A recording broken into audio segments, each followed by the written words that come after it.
Vous voulez encore plus d'informations sur vos mangas favoris comme Boruto ou Dragon Ball? N'hésitez pas à rejoindre mon serveur Discord de Manga News, le lien est dans la description. Et pour ceux qui aiment suivre des animés ou faire du gaming, rejoignez-moi sur Twitch. Salut les KT, j'espère que vous allez bien. On se retrouve pour parler du chapitre 70 de Boruto, et aujourd'hui on va se concentrer sur le personnage de Shikamaru.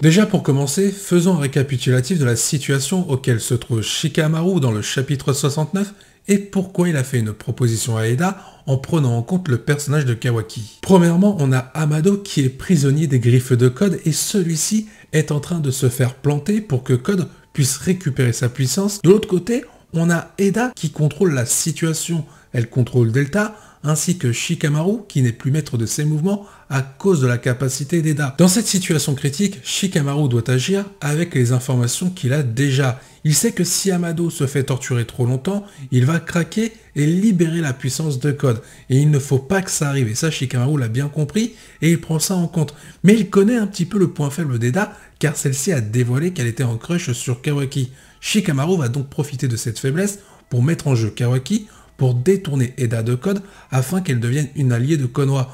Dans le principe, le plan de Shikamaru est plutôt bon, mais il n'y a que des éléments instables. Avant de parler de ces éléments instables, on va revenir sur la stratégie de Shikamaru. On ne sait pas réellement où il veut aller avec ce plan.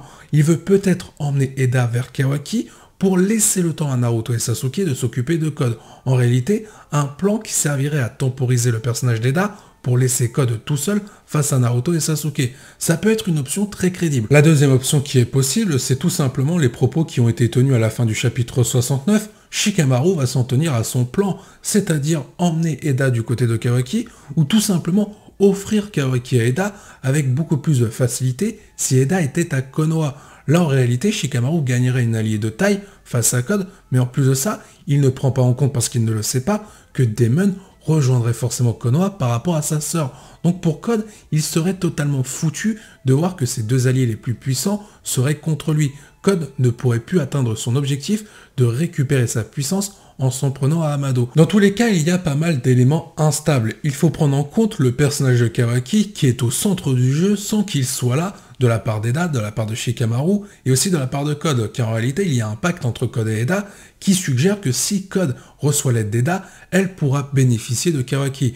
Donc dans tous les cas, il y a un kidnapping de prévu par Code si Eda remplit sa tâche pour aider Code. De l'autre côté, on a un Shikamaru qui va dire, bah écoute Eda, si tu veux Kawaki, rejoins Konoha et tu pourras le côtoyer tous les jours. C'est vrai que les avantages sont plutôt du côté de Konoha que du côté de Code. Eda pourrait donc choisir la proposition de Shikamaru. Mais l'élément instable, c'est Kawaki. Est-ce qu'il va être d'accord avec les méthodes de Shikamaru? Dans la logique des choses, je ne vois pas pourquoi Kawaki n'accepterait pas Eda en tant qu'allié à Konoha. Car si Shikamaru dit à Kawaki c'est le seul moyen pour protéger Konoha ainsi que Naruto, Kawaki par rapport à son obsession va accepter le plan de Shikamaru. Sauf que pour l'instant, Kawaki, il ne comprend rien de la situation, il ne sait pas ce qui se passe, il sait qu'il se trame quelque chose, Naruto ne lui a rien dit, donc on ne connaît pas réellement ce que va faire Kawaki au niveau de ses actions. Surtout qu'il est toujours dans son obsession à peut-être vouloir tuer Boruto. Donc si d'un côté Shikamaru essaye d'utiliser Kawaki pour en réalité qu'il devienne un héros par rapport à Eda indirectement, mais que l'autre est en train de foutre le bordel par rapport à Boruto, il risque d'y avoir une opposition, car Eda pourrait s'allier à Kawaki pour aider Kawaki dans ses actions à vouloir éliminer Boruto pour sauver Naruto. Le plan de Shikamaru pourrait indirectement se retourner envers Boruto par rapport à l'obsession de Kawaki, si vous m'avez suivi. Tout à l'heure, j'ai évoqué le pacte entre Code et Eda. Si Eda aide Code, elle pourra avoir Kawaki. Donc techniquement, Code a prévu de récupérer Kawaki à un moment donné. On peut se poser cette question, où se trouve du coup Demon, donc qui est l'allié des deux autres? Peut-être qu'il est en train de se charger de ce que lui a demandé Code, de récupérer Kawaki, le fameux kidnapping. De ce côté-là, vous l'aurez compris, il y a encore un élément instable. Mais par contre, il faut prendre en compte quelque chose. Même si Shikamaru ne maîtrise pas tous ces éléments, c'est le seul qui a le plus d'informations par rapport à Code, Eda et Demon. Il connaît le nombre dans cette équipe, il a déjà vu Eda, pour le coup, dans le chapitre 69, il a vu Demon, et il connaît le personnage de Code et quelques caractéristiques. Et en plus de ça, on oublie quelque chose, Shikamaru a reçu des informations de la part de Sasuke par rapport au repère des cyborgs qu'il a découvert. Donc Shikamaru pourrait avoir pas mal de données pour savoir comment réaliser sa stratégie afin de donner une chance à Naruto et Sasuke. Malheureusement pour Shikamaru, je n'ai pas encore cité tous les éléments instables. Il y a le personnage de Kajin Koji, on ne sait pas où il est, et on sait qu'il va revenir très certainement avant l'ellipse pour un peu foutre des bâtons dans les roues au personnage d'Amado. Donc Kajin Koji, quel camp va-t-il choisir, vu que Shikamaru n'a même pas prévu cet élément-là si Kajin Koji devait intervenir. Ensuite, il y en a un autre, le personnage d'Amado. On a vu que la capacité d'Eda était capable de contrôler tout le monde, et on a l'impression qu'Amado était sous le contrôle d'Eda. Mais attention, est-ce qu'Amado ne joue pas un double jeu? Parce qu'on n'est pas à l'abri qu'Amado fasse croire au village de Konoha et notamment Shikamaru qu'il est sous l'influence d'Eda, mais en réalité pas du tout. Ce qui voudrait dire que Amado a un lien avec Eda bien plus profond que la haine d'Eda envers Amado. Ça aurait donc un lien peut-être familial, mais pour l'instant on n'y est pas encore. Il est vrai que cette probabilité a commencé à diminuer par rapport aux éléments du chapitre 69. De plus, n'oublions pas quelque chose. J'ai cité précédemment le personnage de Kawaki et cet élément instable. Mais c'est un double élément instable par rapport à Amado. Shikamaru est en train de mettre en jeu Kawaki par rapport à sa proposition qu'il a faite envers Eda. Mais il y en a un qui va pas être d'accord avec ça, c'est Amado. Amado a tout fait pour Kawaki. C'est un peu le résultat de ses créations. D'un côté, Kawaki a bénéficié de l'expérience d'Amado par rapport au cyborg, mais aussi le fait qu'Amado lui a retransmis le Kama, celui d'Ishiki Otsutsuki. Pour Amado, perdre Kawaki sur la proposition de Shikamaru, je ne pense pas qu'il va accepter cela. Il ne faut pas oublier qu'Amado pourrait agir pour s'enfuir, mais aussi en s'en prenant à Kawaki, peut-être avec l'aide de Delta. Encore une fois, on ne sait pas réellement les intentions d'Amado. Et ça, Shikamaru l'a compris, mais malgré ça, il doit prendre en compte le personnage de Code qui est en train de le torturer. Au final, Shikamaru se base plutôt sur le court terme et non sur le long terme par rapport à Code et la situation auquel se trouve le village de Konoha. Il est en totale improvisation sur les données qu'il a récoltées par rapport à Eda et ce qu'elle a eu à confier par rapport à Kawaki. Mais on le sait tous, Shikamaru en improvisation par rapport à ses stratégies, c'est là où il est le plus fort. Maintenant, la question qu'il faut se poser, est-ce qu'il va finir par mourir pour sauver Konoha et donner une chance à la jeune génération de pouvoir l'emporter sur leurs ennemis?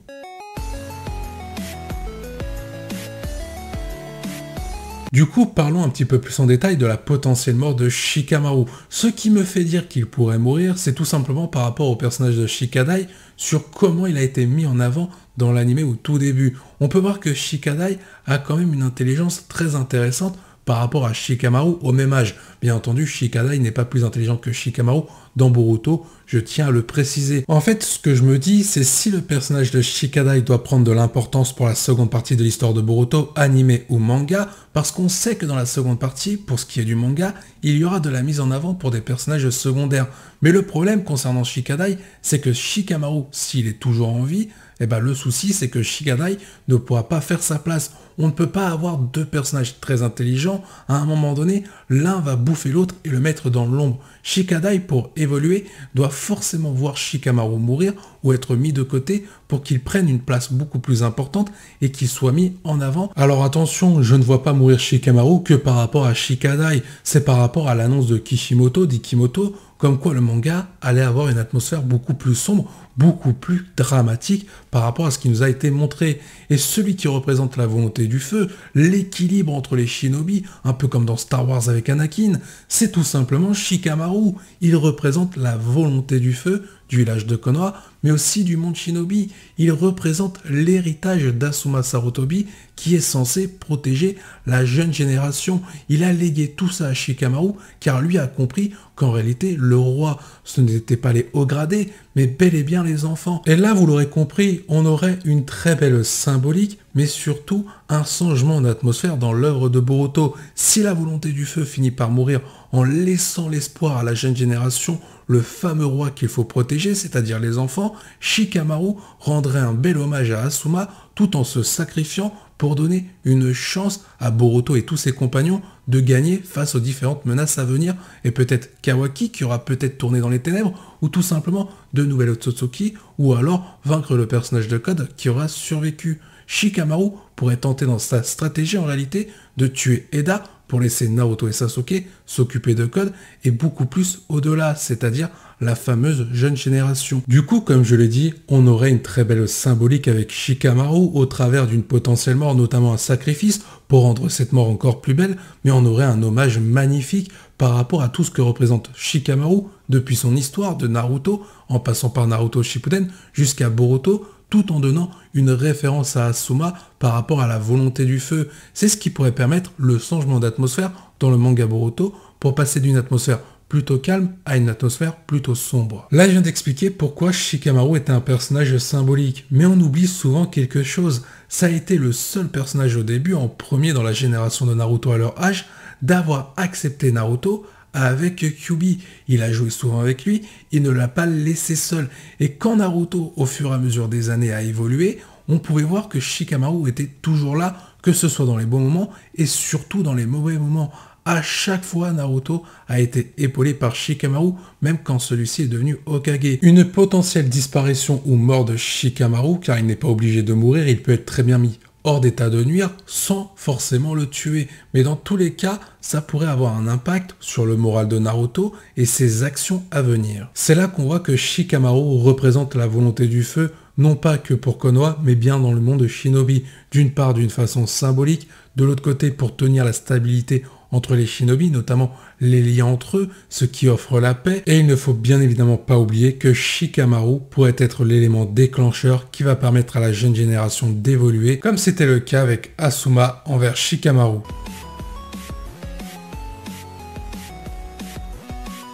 Merci à tous ceux qui ont suivi cette vidéo, je vous dis à la prochaine, portez-vous bien et n'oubliez pas que la volonté du KT soit avec vous.